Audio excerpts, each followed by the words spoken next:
Alrighty, so a little news of the week episode on this Saturday afternoon, and obviously we didn't had as much news that has happened during the Christmas break, so that's why I'm pretty much back to doing one news of the week episode. But I will assure you that once the new year happened and once the calendar turns 2025, and especially with the January transfer window in Europe is open, that's when not only I'm going to be doing two news of the week episode, but these news of the week episode could be relatively long. I mean, I've done some long ones already, and I have a feeling I'm gonna do some even more longer ones, especially maybe have to switch the board because there's gonna be so many news that's gonna be happening in the next month and after this holiday period is over. But with that being said, we begin with the expansion team San Diego. So they signed another player, this time signing goalkeeper Pablo Sisenga off of free agency, and also sending Duran Ferry back on loan with FC Nordland. So this is kind of interesting because for San Diego, there's still that question of who exactly is going to be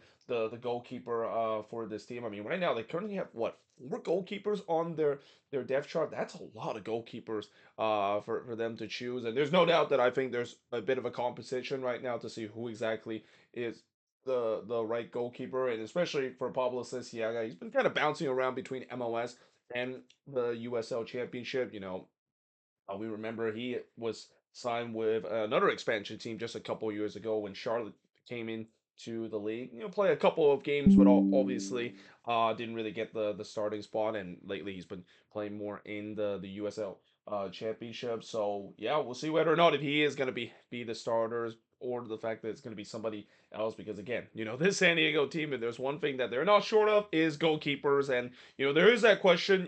With them having so many goalkeepers, is any of these going to be MLS caliber? I mean, Pablo says, yeah, he's a good shot stopper, but I don't think he's a guy that I would consider to be just a regular starting goalkeeper week in and week out.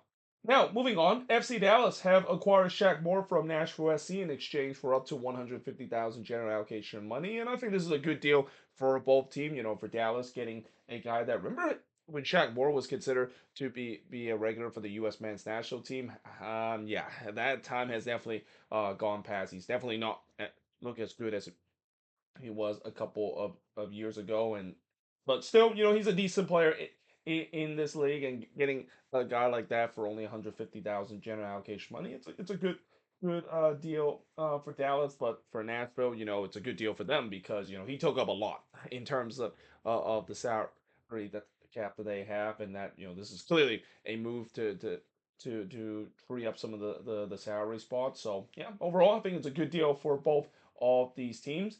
And then LAFC, they have signed Jeremy Abovasi off of free agency, and I think this is a good signing for LAFC too in terms of getting some depth. Now, obviously, Jeremy Abovasi has not been the same player that he was a couple of years ago, and in some way, he is kind of nearing the end of his career. He's getting up there in age as well, but still a good utility piece to accommodate with Olivier Giroud there as well. So I think overall it's a good signing for LAFC. And the same goes when they re-sign center back Marlon uh, this week as well. This is not a big surprise considering he actually played a big role to this LAFC team down the stretch. He was more of a depth piece, but with the way that they started to lose center back left and right, they really started relying on him, and he actually looked really decent to a point where LAFC thought that, yeah, we're gonna give him another shot, and maybe he might even shoot up in the depth chart, and could maybe be a starter next season as well.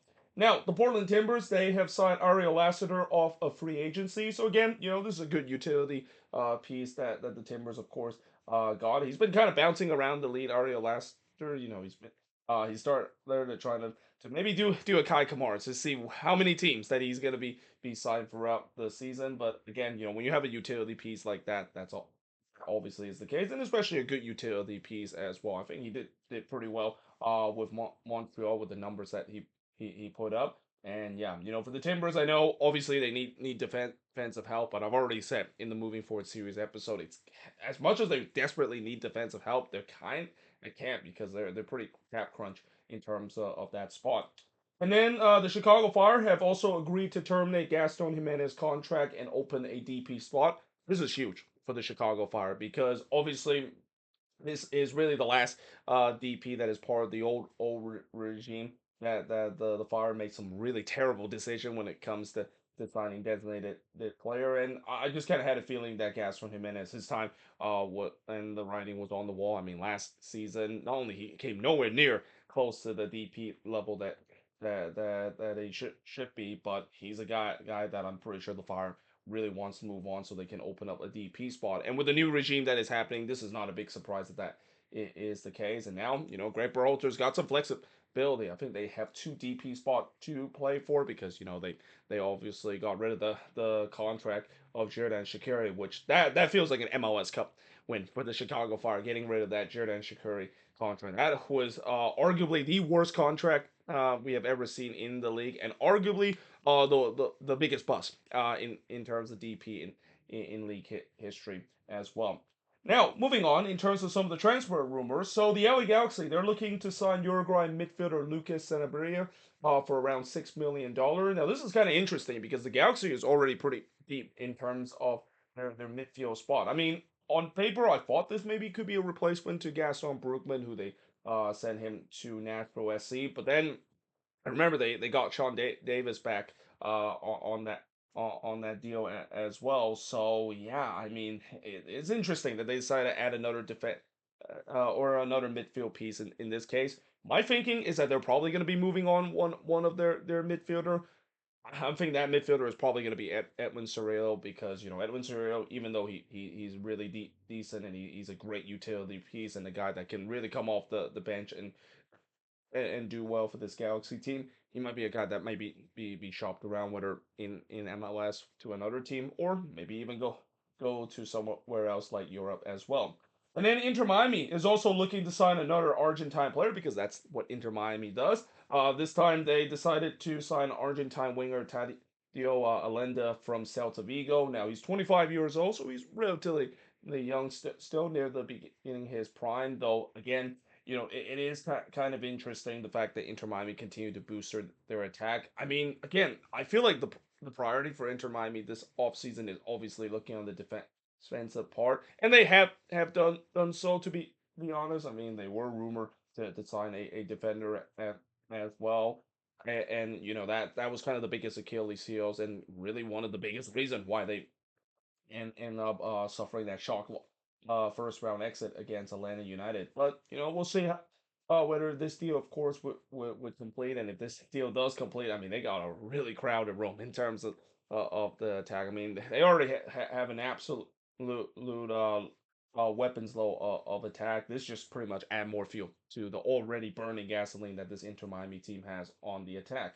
Speaking of the attacks, Atlanta United is looking to acquire Japanese striker Kyogo Furuhashi from Celtic. Now, this is not a big surprise that they decided to go back to the Celtic well, because the last time Atlanta decided to sign a number 9 from Celtics, yeah, that guy is called Giorgio Yakimakis. He turns out to be not only a great number 9 for Atlanta United, probably the best one that they had since a certain guy called Joseph Martinez was there, but they also sold off for $15 million as well.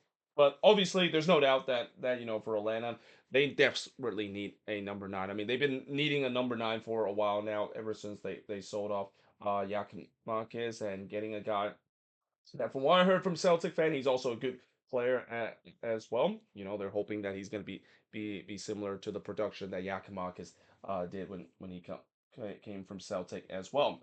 And then DC United is looking to acquire South Korean goalkeeper Kim Yoon Hong from Jumba Motors. First of all, I can't wait to see how many times there's going to be some reference or even some memes about a certain supreme leader in North Korea, since his name is very similar. But all kidding aside, it's great to see more Asian player comes to MLS, and especially South Korean player come to MLS. There's been more South Korean player that has now come to MLS in recent time as well. And most importantly, I always love to see more Asian goalkeeper comes into the league. I think Takaoka, I think he was one of the first Asian goalkeeper to play in this league, and he's done a really good job during his time with the Vancouver Whitecaps. And we'll see whether or not this might be the same case. I mean, there are definitely risks when you decided to sign a player, especially from the K League as well. Sometimes it works out, sometimes it doesn't. But there's no doubt that if they do acquire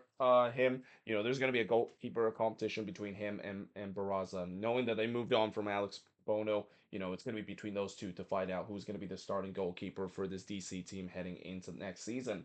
And then Fafa Pico, he has announced that he is going to be leaving the Vancouver Whitecaps. And this is not a big surprise, consider it's been the case for a while that we heard rumors near the middle of the season last year, well, not last year, but just this season in general, that it seems like he wants to go back to the East Coast. Looks like he's maybe going to be joining an Eastern Conference team. I wouldn't even be surprised. It might be the Philadelphia Union. I mean, imagine Fafa people he going back to the Philadelphia Union, a place that I think that's kind of where he started his career in MLS as well. But yeah, again, it was not a big surprise that Fafa Pico, his time with Vancouver is eventually going to be short. And even though he performed relatively well, it is pretty clear that he wants to move on and want to go back to the East Coast. And I think Vancouver understand that. They decided to let him do that, and hope he doesn't do the same thing that Maxime Crepeau also did when he also kind of asked the Whitecaps that he wants to move on from their team. And then there is also a report suggesting that MLS and Liga MX clubs could return to the Copa Libertadores. Now, apparently the year is going to be in 2027, which is kind of interesting because that's literally about a year or two after Messi and Friend basically it is there. So yeah, this is kind of interesting that they decided to wait that long. And if they do decided to return to the Copa Libertadores, what's gonna happen in terms of the CONCACAF Champions Cup or the Leagues Cup as well? I'm assuming one of those competition, MLS team probably is not gonna participate unless it's gonna be teams that are already not participating in the Copa Libertadores. I think a lot of people want to see the downfall of the Leagues Cup because the Leagues Cup has been really been criticized for these past couple of years to a point where it not only lost all its luster, but it's becoming almost an irrelevant trophy in some fan base standpoint. But for a while we have always talked about MLS team going to the Copa Libertadores. We've seen Liga MX team went to the Copa Libertadores as well. Most famously, Tigres actually went to that competition and they got all the way to the final as well. I think they lost to River Plate in that final. I think it was like 2015, something like that. So it's not that North American team has no history in terms of this competition. I think that this also is a signal of both CONCACAF and CONMEBOL kind of want to work together closely as well. I mean, after what we saw with Copa America in the US with a lot of CONCACAF team and CONMEBOL team playing in that competition, there's definitely that connection now I'm starting to see. So this is not going to be a surprise if indeed MLS team and Liga MX team are going to go to that competition. But obviously the biggest problem with them going to the Libertadores, the travel is going to be incredibly crazy. I mean, traveling from North America to South America, it is not an easy task whatsoever. And not to mention, there's no way they can participate in this tournament and still have to play in league play and Leagues Cup and also the CONCACAF Champions Cup as well, and not to even mention the US Open Cup as well. That's gonna be crazy for these teams to balance that, and clearly MLS team just does not have the roster to do so. Maybe Liga MX team, but MLS team clearly does not have the roster strength to do so. And then finally, the last news we're going to talk about is actually the Oakland Roots, who announced that they are going to be retiring the number 24 in honor of the recent passing of Ricky Henderson, and that's a good gesture to have. I mean, Ricky Henderson means a lot to the city of Oakland, being a native there, and also play for his hometown team, and really kind of made himself a name of becoming the all-time steal leader in baseball. And it's very sad to see that, of course, he did pass away just a couple of days ago. And what hurts even more is that it literally happened just months after the A's decided to move to Sacramento temporarily before going to Las Vegas. But again, just a great gesture to see the Roots, of course, does that. This team continue to to hit the right note when it comes to the community and in terms of the news. And as I mentioned before, it will be interesting whether they do get get that Howard Terminal Stadium done. And if they do get that stadium done, there could be a good chance that they could maybe even make a push to MLS. I mean, I know that seems like a pipe dream, but when you look at the stadium that they're gonna build, and in terms of the ambition that they have, there could be a case where we could see two Bay Area team. Although people in Sacramento is not going to be very happy about that. But I wouldn't mind seeing two Bay Area team as well. I think the Bay Area, obviously the sixth biggest market in the country in terms of sports, could definitely host two teams, as we see before in baseball, and we also see in football as well. But there you have it. That is pretty much it when it comes to the news of the week episode. Yeah, it's a very quick one because again, we didn't had too much news to talk about. Obviously, that could definitely change, as I said in the beginning of the video, with the new year comes and the transfer window started to begin in Europe. That's when there's going to be a lot of signings and a lot of transfer. And before you know it, we're going to be heading into the preseason, and a lot of these teams already getting ready for preseason, especially for teams that is going to be in the CONCACAF Champions Cup this year. But either way, hope you guys enjoyed this video. If you do, make sure to leave a like, smash the subscribe button. Let me know in the comments below what do you think of these news of the week episode, and if there's any news I didn't mention here on the board, let me know in the comments below as always. But until then, hope you guys enjoyed this video, and I will see you guys next time.